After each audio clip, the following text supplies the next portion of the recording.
Welcome back, Duelists. I got another deck profile for you guys today. Today we're going to be playing a budget version of one of my favorite decks, Jinzo. A little quick history about this guy. He was one of our first real anti-meta cards released back in, I believe it was Pharaoh's Servant as a 000 secret. And then quickly, again, as a tin promotional. So he's been kicking around anti-meta since, jeez, 5th set of the game. So I believe that put him well within the first or even just the beginning of the second year. And he finally has enough support and enough viable support, thank you to the Duelist pack Rage of Raw. And if you guys want to see, we actually did a triple box opening this week. And that's still available if you want to go ahead and check that out. We ran all 108 booster packs in front of the camera, and I feel like I got carpal tunnel from opening too much stuff. That's enough fanboy. Let me give you guys a deck profile, and then I'll tell you guys how it works afterwards. So, the first thing we're going to use is 3 copies of the Ash Blossom and Joyous Spring, 3 copies of Effect Veiler, 3 copies of Jinzo. Shout out to the original tin, as well as the 10th anniversary arts. We got 3 of the Jinzo Ejectors in here. We've got 3 of the brand new Jinzo the Machine Menace, 3 copies of the new Psychic Bounder, and 3 copies of the Psychic Mega Cyber. And rounding out our monsters is a double copy of Summoner Monk.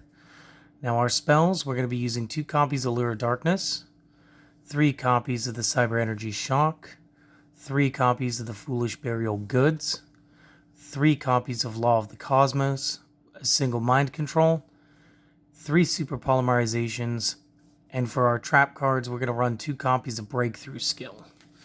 Now that's a 40 card main deck. We did come with an extra deck today, of course, so I noticed that we needed some Super Poly trap targets, so we got Earth Golem at Ignister, Mud Dragon, Predaplant Dragostapelio, and because I don't own the Predaplant Trifa, whatever it is, which is 3 darks, I've got 2 Starving Venom fusions in here instead.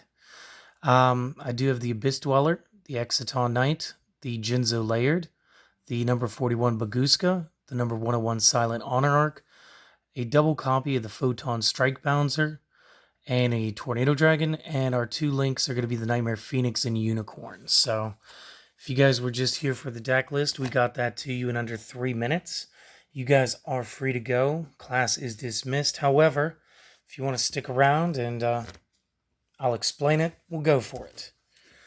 So Ash Blossom and Effect Veiler are going to be pretty basic hand traps.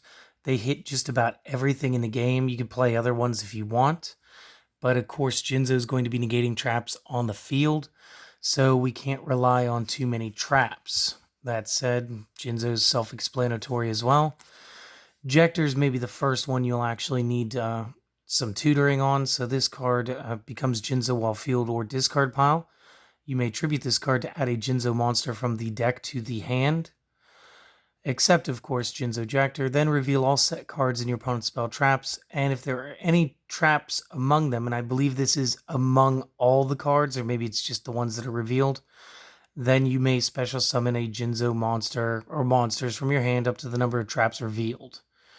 So that's pretty cool. I didn't really do my homework before I did this, but with decks like, let's see, Paleozoic Frog, especially with their Totally Awesome back up to 2, Subterra Controlling decks, and Altergeists being like pretty prevalent, really modern decks, and even some of the other decks out there like the newer Monarchs. Obviously, we're going to want to run some traps in that.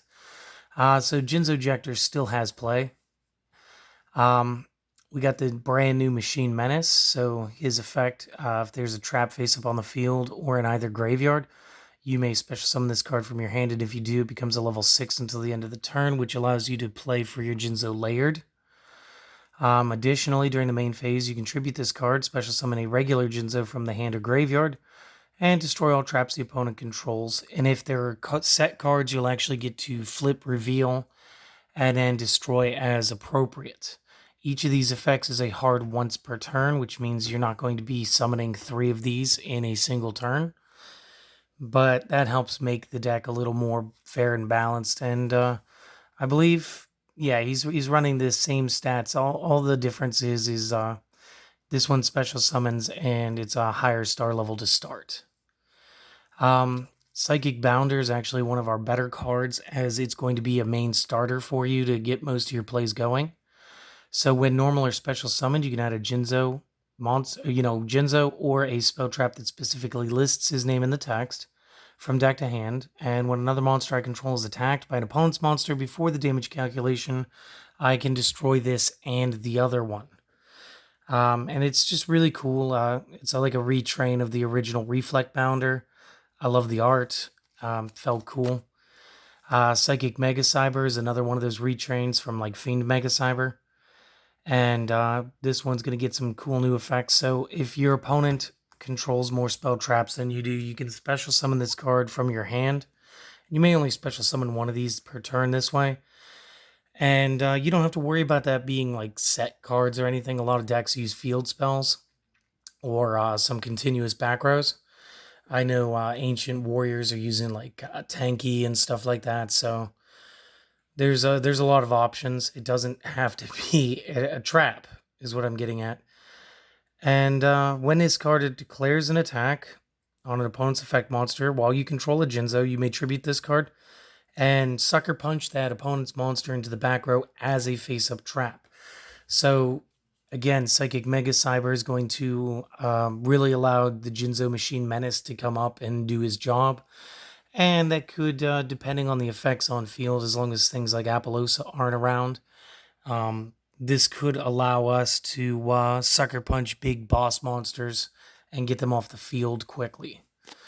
Now, Summoner Monk is in here because I did play I played about an average amount of spells, I think.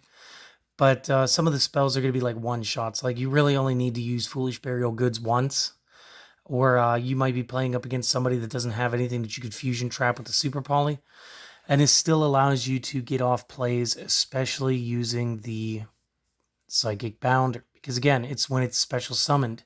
This also allows me to freely play into a lot of rank 4 overlay plays, because I still just need to get the Bounder to the field, I get the effect, and then I can go straight into an overlay. Yes, I did toy around with adding Utopia to this. No, this deck is made for my friend George, and therefore I don't think he would appreciate if I kept putting Utopia in everything I featured. So I tried to do it a little differently this time. So back to the spells. Allure Darkness. Outside of your hand traps and the Psychic Bounder, everything in this deck is dark. And even the Jectors, again, if they would not get you anywhere, could still get you into a couple of draws. And so that's good. I mean, maybe there was a better option, but I didn't do it. Cyber Energy Shock. We're going to be running 3, and this is brilliant because as long as you have Jinzo, this is going to help you take care of back rows again, because you're not going to have traps for the most part. So this lets you target a card on the field and destroy it. And then if it was a trap, and again, Psychic Mega Cyber will be placing a monster into the back. So then we can utilize one of the following effects if that happened, and that is negate the effects of a face-up card on the field until the end of this turn, or also, all Jinzo you control gain 800. Which is cool, and I did think about a combat variant using heavy metal raiders, as well as limiter removals, but I felt like a slightly more control aspect, since it seemed like Jinzo was more of a anti-meta card anyway. I wanted to build a deck that was more suiting his style first. I still may go back and do the other one. Foolish Burial Goods, again. Our target is our trap card, because we just need to have a trap card in the graveyard in order to start summoning. And since it was either graveyard, we don't have to rely on our opponent in order to start getting our special summons from the Machine Menace. So again, 3, any extra copies, you're going to cycle it through. You're going to use the Summoner Monk effect. It's going to be awesome. One of the cool cards that came out was Law of the Cosmos. And it almost looks like you tried to give your opponent a decision, but there really isn't one. So the effect is your opponent can set a trap directly from hand or deck, and then if they chose to, you can special summon Jinzo from your deck. If they chose not to, you can either add Jinzo or a monster that specifically lists the card in its text from the deck to the hand. So again, maybe they don't want to put impermanence on the field. Maybe you are playing up against Altergeists, and this would help them get into a better play, or you're doing up against the Subterra control. Maybe they will, maybe they won't. But it's good because, I mean, again, this instantly outs us to the Psychic Bounder, or it allows us to play the named card, our champion level Jinzo. I do have the single copy of Mind Control in here, and it's partially for my extra deck. I was running 2 links, which do help me further my strategy a little bit. But if I get lucky, it's more or less to overlay with. Super Polymerization, just fusion trap them away. And now I know that some people will probably be looking towards the Orchest Crescendo trap card. I decided I wanted to go with Breakthrough Skill because, again, it's hard to put impermanence in a deck like this. But the fact is, if I get this before I get Jinzo, I can set it, and I'll just read the effect. Target a face-up effect monster the opponent controls. The face-up monster your opponent controls has its effects negated until the end phase of the turn. During your turn, except the turn this is in the place to the graveyard. Banish this from the graveyard, then target a face-up effect monster your opponent controls, and it has its effects negated until the end phase of this turn. So, running 2 of this may seem silly, but I think that it justifies in the fact that if I do open with both of these, I can set them. That's a double Veiler, plus my triple Veiler in the main. So then I can do that. It sets off the Jinzo effect for the Machine Menace. And then I can actually use it in the graveyard because, again, if you read Jinzo very carefully, trap cards cannot be activated, which would be on the field, and the effects of face-up traps are negated. And what that means is on the field. Breakthrough Skill is going to resolve in the graveyard. It's actually going to resolve in the banishment pile, whatever. So I think that's a good main deck. Our extra deck is, again, we got the Earth Golem Agnister. This helps you take care of all those Cyburst decks. So I do know that like Marincess is still pretty popular, and Salamandrate's going to remain popular for a while. And it's just better because it generically hits both. The Mud Dragon is, again, the 2 monsters, same attribute, different types. And this can really help out against decks like the Subterror, actually, which is real easy. Dragostapelio is for like those big fusion decks, and I know that a lot of like I think it's the Pendulum monsters that can really get into this. Or again, if you've already developed into like a Starving Venom and they play another dark that you want to get rid of, you can always go to Dragostapelio that way. And again, Starving Venom fusion is the 2 darks except tokens. And again, I would normally be running 1 and 1. My boy George actually has the other Predaplant that's 3 darks. And again, if you're playing a deck that's more aggressive and does place more characters on the field, it might be better to have a 1 and 1 split instead of a double. But I play what I have. And then your Xyz lineup is simple. The Abyss Dweller is literally there for the matchups where you're facing through a bunch of hand traps. Exciton Knight if you get behind and you need to pop the field and start over. Jinzo Layered. Let's give him a quick read because this guy was new too. He was in the Dragons of Legend Complete. And it was the promotional, so he's actually pretty hard to get. We did open up about 8 of these. We had a sealed case, display case. And I believe I opened 2 or 3 of them beforehand. You can check those videos out too if you want. This is 2 6s. You can detach material from this card, target a face-up monster your opponent controls, take it until the end phase of the turn. It can't activate its effects or declare an attack. If a trap is on the field, you contribute 1 monster, and if you do, destroy 1 face-up card on the field, and you can use each effect once per turn. So you can use your opponent's monster to throw at another card because you had your Mega Cyber punch a card into the back row for the face-up trap. That's all fine and well. But he's also pretty cool. It's and again, you can just link it away too. I mean, you don't have to feel like you have to use it or whatever for the effect. We are using a copy of Baguska for the decks that are just a little bit where you need a little bit of time to deal with them. We got the Honor Arc for the simple suck up an opponent's monster, try to get their cards off board. We got 2 Photon Strike Bouncers in here because it's got a great negation effect. So once per turn during either player's turn, when a monster effect is activated on the opponent's side of the field, detach material from it, negate the effect, and if you do, burn the opponent for 1,000. The burn damage is kind of a plus. I'm really here for the negate effect, and I'm running 2. Tornado Dragon, again, this is a walking double MST. It's very easy for me to play off of the Summoner Monk and, of course, the Psychic Bounder. Or you could just use 2 Summoner Monks, depending on how your game has actually drawn out. And another reason I actually like it is, if we get back to Law of the Cosmos over here, maybe they did put something, and maybe it's something they can use. Maybe we do want to eliminate that threat before it gets activated. And for the links, I'm only using the 2 Nightmares, the Unicorn and the Phoenix, because they're discard effects. So the Nightmare Phoenix is a discard for MST, and the Unicorn is a discard effect to target a card on the field and return it into the deck.